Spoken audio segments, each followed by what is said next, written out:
Pois é, assunto muito sério, não vou nem usar vinheta nesse episódio. Vou só me apresentar, eu sou o Juca, esse é o canal História Maluca. A ideia aqui é falar de momentos estranhos e divertidos da história, mas não tem como falar do Rio Grande do Sul. Infelizmente está acontecendo essa tragédia que está todo mundo acompanhando. Essa foi a maior enchente do registro histórico no estado, né, e também na cidade de Porto Alegre.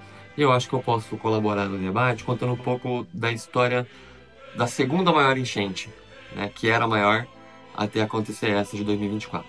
Fica aí que eu vou te contar isso. Antes de falar do aspecto histórico, né, vamos falar um pouco do relevo, né, da geografia do Rio Grande do Sul.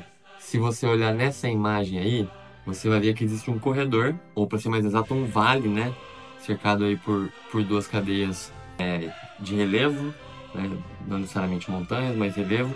E nesse vale corre o rio Jacuí. Então já dá para ver que geograficamente existe um movimento natural de toda a água pluvial correr em direção ao Lago Guaíba, que é onde fica a capital do estado, Porto Alegre. Então, cheias nessa região são, de certa forma, um aspecto natural da geografia de lá. E a existência desse fato só aumenta a responsabilidade dos governos em prever qualquer tipo de desastre ou coisa que possa acontecer dentro desse movimento natural aí que o rio vai ter devido a seus aspectos geográficos. Agora vamos lá para a história da segunda maior enchente de Porto Alegre. Ela aconteceu em 1941. Também o período de chuvas naquele ano foi entre abril e maio, como esse ano, e as águas do Guaíba alcançaram uma altura de 4 metros e 76 centímetros. Para você entender a magnitude das enchentes de 2024, esse recorde, vamos chamar assim, de 4 metros e 76, foi batido esse ano e a altura do Guaíba chegou a 5 metros e 33 centímetros. Tenho certeza que você já viu imagens ou vídeos aí na internet, nas redes sociais, mostrando como ficou a cidade, porque realmente 5 metros acima do nível de água é muita coisa, muita coisa. Essa enchente de 1941, assim como a desse ano, ela também atingiu diversos lugares do estado, só que o lugar que mais sofreu acabou sendo Porto Alegre, devido a essa questão que eu falei aí do Guaíba. E os números para a época foram gigantescos, né? Quando a gente fala de vítimas desse tipo de desastre, né? Eu vou ler aqui para você as consequências das enchentes de 1941.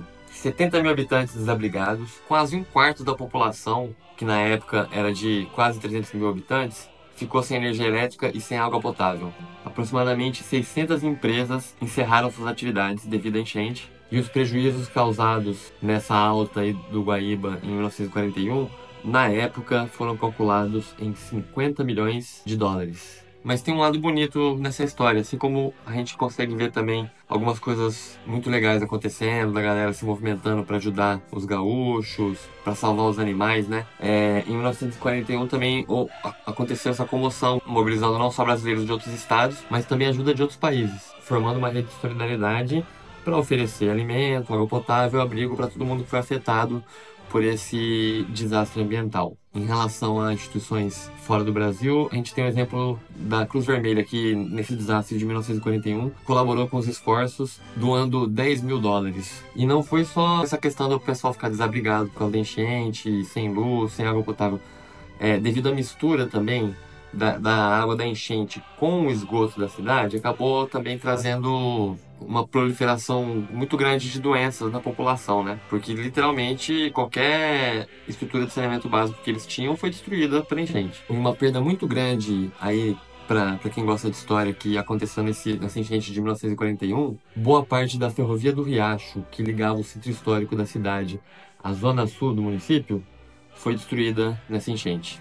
Depois que o desastre aconteceu, as autoridades tentaram tomar algumas atitudes para evitar novos estados de calamidade, e dentre as principais obras foi a canalização do Arroio Dilúvio, que na verdade era uma obra que já tinha sido iniciada alguns anos antes, e também a construção do Muro de Mauá, no Cais Mauá, conjuntamente com o sistema de drenagem, na tentativa de evitar um desastre novo como esse de 1941. Porém, esse sistema não foi atualizado e nem revisado, considerando que nós vivemos hoje uma situação climática um pouco mais drástica e com apontamentos da previsão do tempo, da meteorologia, que já mostravam o avanço de uma frente chuvosa, né? Foi possível prever um pouco do que estava por vir, só que a ação dos órgãos responsáveis acabou sendo muito lenta. E, apesar de a gente ter a maior enchente agora em 2024 e a segunda maior quase 80 anos antes, nesse meio tempo, a gente tem enchente quase todo ano, pelo menos quase toda década. Então, é difícil aceitar que foi uma surpresa, que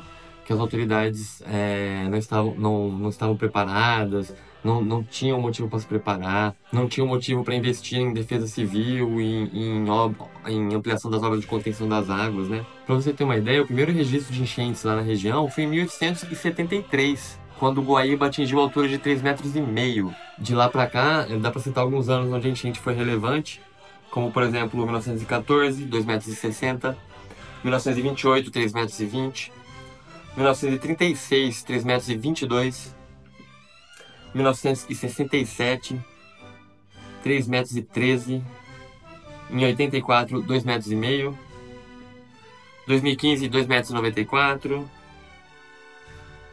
ou mesmo no ano passado, que chegou a quase 3,5 metros novamente.